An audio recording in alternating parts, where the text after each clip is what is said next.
Assalamualaikum warahmatullahi wabarakatuh. Halo Sobat Guru Indonesia, kembali lagi bersama saya Pak Sumario. Nah, hari ini Pak Sumario akan berbagi konten lagi nih Sobat Guru Indonesia. Tentunya ya, kita hari ini ya akan sharing dengan Sobat Guru Indonesia mengenai eksplorasi aksi nyata ya tentang sosialisasi profil pelajar Pancasila nih Sobat Guru Indonesia. Sebelumnya ya Pak Sumario ya ingin memperkenalkan dulu ya kepada Sobat Guru Indonesia sekalian bahwasannya aksi nyata ini Pak Sumario buat dalam rangka untuk memenuhi ya kewajiban kita sebagai seorang guru nih Sobat Guru Indonesia ya untuk saling sharing ya, untuk saling bertukar pengalaman praktik baik tentunya dengan semua guru yang ada di Nusantara ya tentang apa sih dan bagaimana sih. Nah, di sini kan ada dua kata kunci ya Sobat Guru Indonesia. Apa sih dan bagaimana ya. Nah, cara kita untuk mensosialisasikan 6 dimensi yang terdapat di dalam profil pelajar Pancasila. Tentunya Sobat Guru Indonesia penasaran kan? Untuk itu yuk ikuti Pak Sumario. Nah, kita mulai lanjut ke slide berikutnya.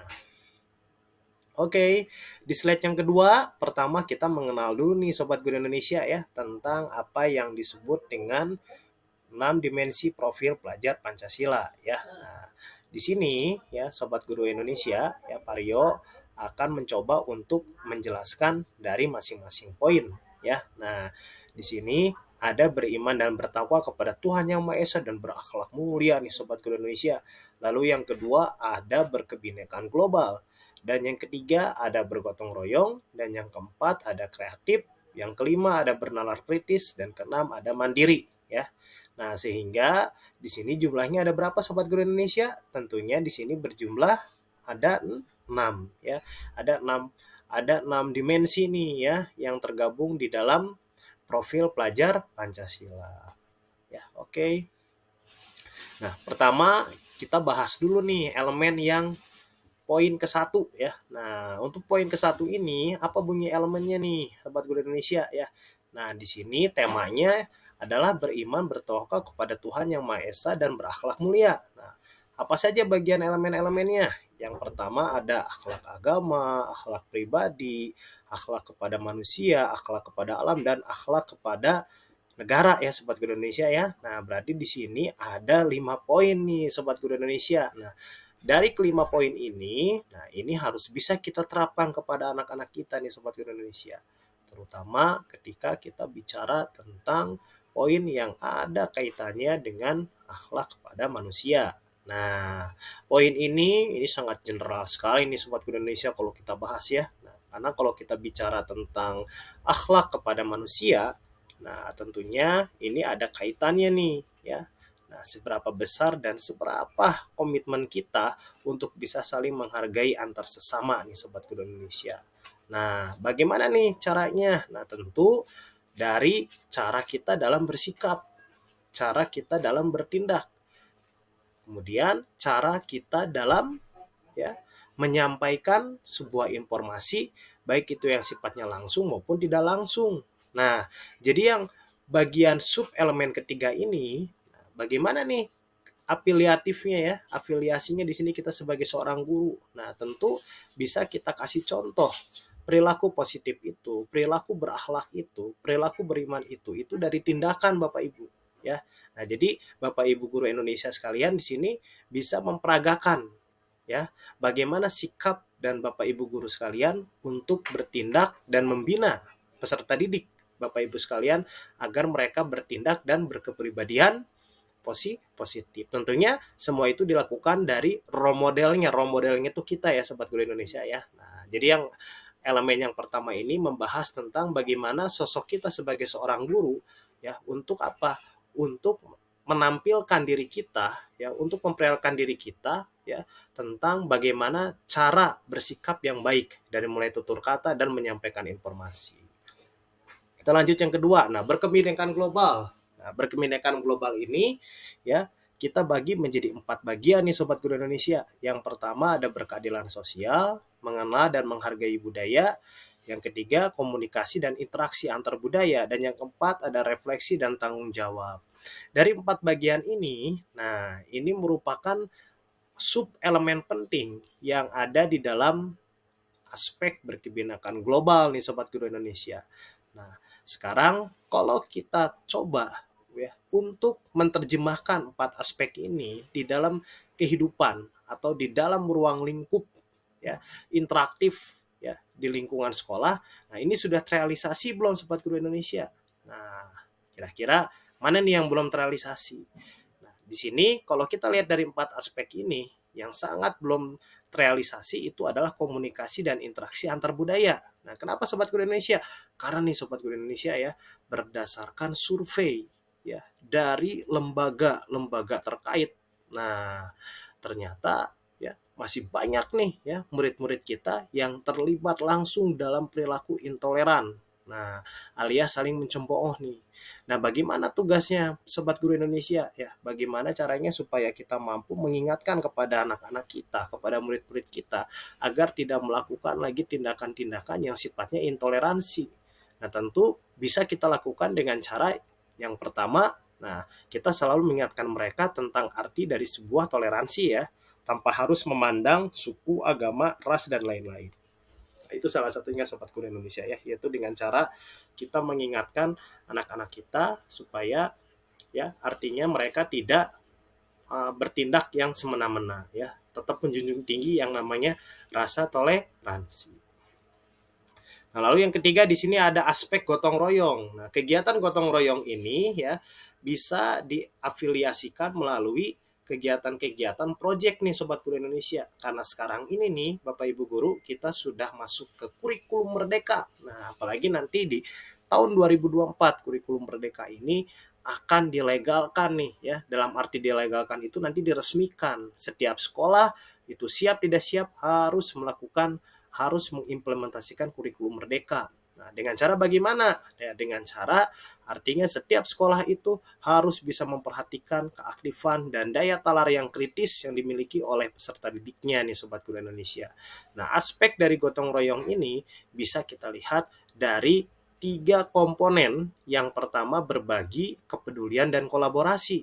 Nah, kolaborasi ini jadi anak-anak kita ajarkan tentang bagaimana cara gotong royong nih Sobat Guru Indonesia ya. Nah, kalau kepedulian berarti mereka punya rasa peka nih terhadap lingkungan sekitar. Seperti contoh yang ada di sekolah saya nih Sobat Guru Indonesia dalam proyek ketiga ya, gaya hidup berkelanjutan. Maaf saya ralat, proyek kedua gaya hidup berkelanjutan. Kita di sini belajar nih Sobat Guru Indonesia bagaimana caranya kita untuk membuat ya yang namanya ini apa kayak semacam teknologi sederhana itu Sobat Guru Indonesia ya yang mampu artinya dimanfaatkan oleh siswa-siswi yang ada di lingkungan sekolah tersebut. Jadi tujuannya apa? Supaya artinya kita menghindari yang namanya banjir dan lain sebagainya nih Sobat Guru Indonesia. Makanya kita membuat yang namanya lubang gorong-gorong. Nah, lalu di sini ada kreatif. Nah, kalau kreatif ini kan sangat erat kaitannya dengan menghasilkan karya dan tindakan yang orisinil nih. Menghasilkan gagasan yang orisinil dan memiliki keluasan berpikir dalam mencari alternatif solusi dan permasalahan nih Sobat Guru Indonesia. Bisa dengan cara artinya kita tuntun anak-anak kita untuk membuat sebuah aksi nyata yang tentu aksi nyata itu bermuara kepada nilai-nilai pembelajaran nih Sobat Guru Indonesia. Seperti contoh ini ya, kita tuntun mereka untuk membuat yang namanya papan kejujuran. Nah, ini adalah metode pembelajaran yang sering saya terapkan nih Sobat Guru Indonesia.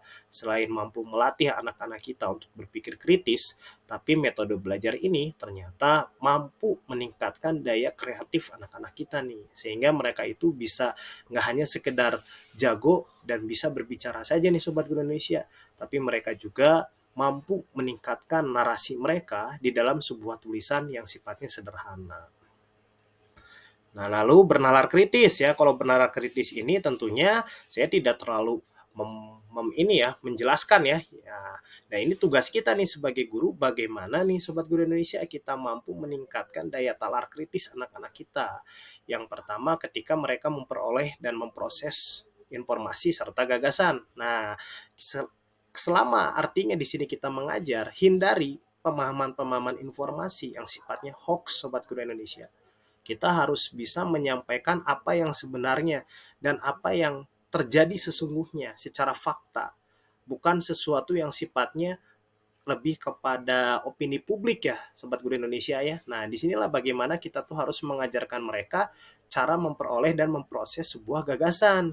Sehingga nantinya tidak akan timbul yang namanya penalaran yang semu nih Sobat Indonesia.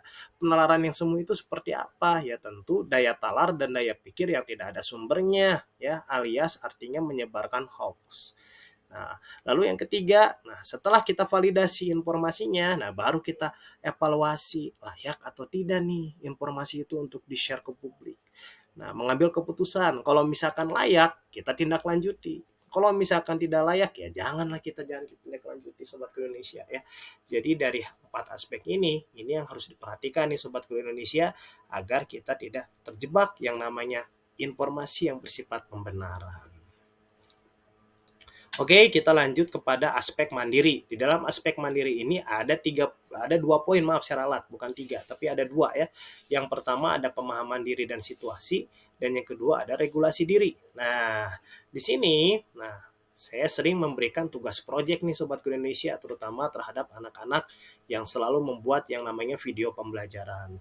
Di dalam tugas proyek ini, kita mengajarkan kepada mereka tentang bagaimana cara pemahaman diri. Nah, di situ bagaimana cara mereka untuk mengatur diri. Nah, lalu yang ketiga, bagaimana cara mereka untuk membuat sebuah desain pembelajaran yang terintegrasi oleh nilai-nilai gotong royong nih Sobat Guru Indonesia ya. Nah, artinya di sini walaupun kegiatan mereka sifatnya kelompok, tapi di situ setiap kelompok itu yang terdiri dari 5 atau 3 orang peserta. Nah, mereka harus mampu mengemukakan alasan mereka, mengemukakan pembahasan mereka ya mengenai tugas yang mereka ini ya, yang mengenai tugas yang artinya mereka buat Sobat Guru Indonesia. Nah, jadi ini ya hal yang memang harus perlu kita perhatikan. Oke, itu saja mungkin yang bisa Pak Rio sampaikan. Semoga video singkat ini mampu memberikan pemahaman-pemahaman baru ya oleh rekan-rekan guru, terutama yang ada di Nusantara. Ya, semangat terus buat kita semua dan guru-guru yang sekarang ini sedang berjuang untuk mengisi kinerja ya, yang hanya tinggal menunggu beberapa minggu lagi untuk sampai ke tanggal 1, tetap semangat ya. Nah, yuk, terima kasih. Wassalamualaikum warahmatullahi taala wabarakatuh.